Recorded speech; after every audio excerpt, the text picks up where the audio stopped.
అందరికీ నమస్కారం. మరి ఆంధ్రప్రదేశ్ బీసీ సంక్షేమ సంఘం గత కొన్ని నెలల నుంచి కూడా ఈ యొక్క జనగణనపై, కుల జనగణనపై, అదేవిధంగా బీసీ రక్షణ చట్టంపై, బీసీ ఫైనాన్స్ కార్పొరేషన్ల మీద, స్థానిక సంస్థల ఎలక్షన్స్ మీద అనేక రకాల పోరాటాలని చేపడుతూ ఉంది. ప్రజలందరూ ఆలోచన చేయాలి. అదేవిధంగా మరీ ముఖ్యంగా బీసీ సామాజిక వర్గం, బీసీ నేతలు వీళ్ళందరూ కూడా ఆలోచన చేయాలి. స్థానిక సంస్థల ఎలక్షన్స్ మొన్న ఒక నోటీస్ రిలీజ్ అయింది. ఎలక్షన్ కమిషన్ 3 నెలల్లో మరి పూర్తి స్థాయిలో ఎలక్షన్స్కి వెళ్ళాలని చెప్పేసి ప్రభుత్వానికి ఒక నోటీస్ ఇవ్వడం జరిగింది. మనం గమనించాల్సిన అంశం ఏంటంటే, స్థానిక సంస్థల్లో మన రిజర్వేషన్ ఎంత? ఈరోజు తెలంగాణలో 42% రిజర్వేషన్ అమలు చేస్తానని చెప్పి ముందుకు వచ్చిన తెలంగాణ ఎందుకని ఆంధ్రప్రదేశ్లో ఆలోచన చేయటం లేదు? ఎందుకని జనగణన చేయటం లేదు?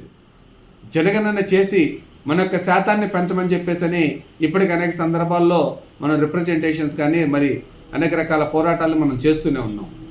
మరి నిన్న ప్రభుత్వం ముందుకు వచ్చి 34% అమలు చేయడానికి మేము సన్నాహాలు చేస్తున్నాం, బీసీ రక్షణ చట్టం చేయడానికి మేము ఆలోచన చేస్తున్నాం అంటుంది. కానీ ఇంతవరకు దాని మీద సమగ్రంగా ఏ రకంగా ముందుకు వెళ్ళాలనే ఆలోచన 15 నెలల పరిపాలనలో ఇప్పటి వరకు కనీసం ఒక సమాధానం చెప్పలేదని అంటే నిజంగా అంత సిగ్గుపడాలి ప్రభుత్వాలు.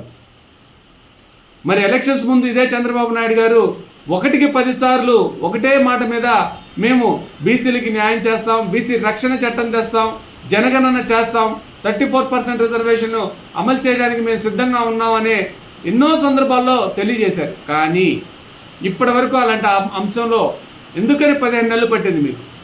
అంటే బీసీలు అంటే అంత చులకన? చెప్పుకోవడానికేమో మాది బీసీల పార్టీ, మరి చేసేటప్పుడేమో మరి ఏ రకమైన ఆలోచన చేస్తున్నారనేది మీరే ఆలోచన చేయాలి.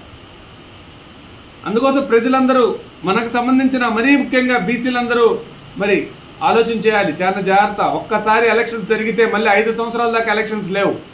ఈ 5 సంవత్సరాల ముందే మన యొక్క జనగణన చేసి మన రిజర్వేషన్ శాతం పెంచాలి. మేమెంతో మాకంతా అనే దాని మీద మన స్టాండ్ ఉండాలి. ప్రతి ఒక్క పార్టీల్లో ఉన్న బీసీ లీడర్కి చెప్తున్నా, ఈరోజు ఎలక్షన్ జరిగిన తర్వాత నాకు టికెట్ రాలేదు, నేను పోటీ చేద్దాం అనుకున్నాను, నేను మరి ముందుకు సాగాలనంటే ఎట్లా చేయాలనే ఆలోచన తర్వాత చేయటం కాదు. ముందుగానే మేల్కొని ఈ ఉద్యమంలో పార్టిసిపేట్ చేయి, ఉద్యమంలో ముందుకు రా, మా జనాభా ఎంతో మాకంత ఇవ్వాలి అనే ఒక నినాదంతో ముందుకు సాగే విధంగా మనమందరం ఉండాలని చెప్పి మిమ్మల్ని అందరూ కోరుతూ, మరి ఎలక్షన్స్ ముందుగా జనగణన చేసి సమగ్ర కుల జనగణన చేసి మా వాటా మాకు 50% దాకా పెంచాలి స్థానిక సంస్థల్లో అనే డిమాండ్తో మేము వెళ్తూ ఉన్నాం. దానికి సంబంధించి ప్రభుత్వాన్ని మళ్ళీ హెచ్చరిస్తూ ఉన్నాం. మీరు 15 నెలల పరిపాలనలో ఇప్పటి వరకు జనగణన చేయలేకపోయారు, స్థానిక సంస్థల రిజర్వేషన్ల మీద ఒక మాట చెప్పలేకపోయారు, బీసీ రక్షణ చట్టం మీద ఇప్పటి వరకు ఒక్క అక్షరం కూడా ముందుకు సాగలేదు. బీసీ ఫైనాన్స్ కార్పొరేషన్లో మీరు కూడా ఉచ్చ విగ్రహాల్లాగే మా యొక్క ఎవరైతే ఈ కార్పొరేషన్ చైర్మన్లు ఉన్నారో మరి 15 నెలలు పట్టింది అందరిని వేయటానికి, వాళ్ళ పరిస్థితులు అంతే ఉంచారు.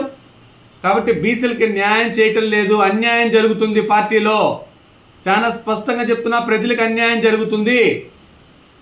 ఈ అన్యాయాన్ని ఎదుర్కోవడానికి మేము సిద్ధంగా ఉన్నాం.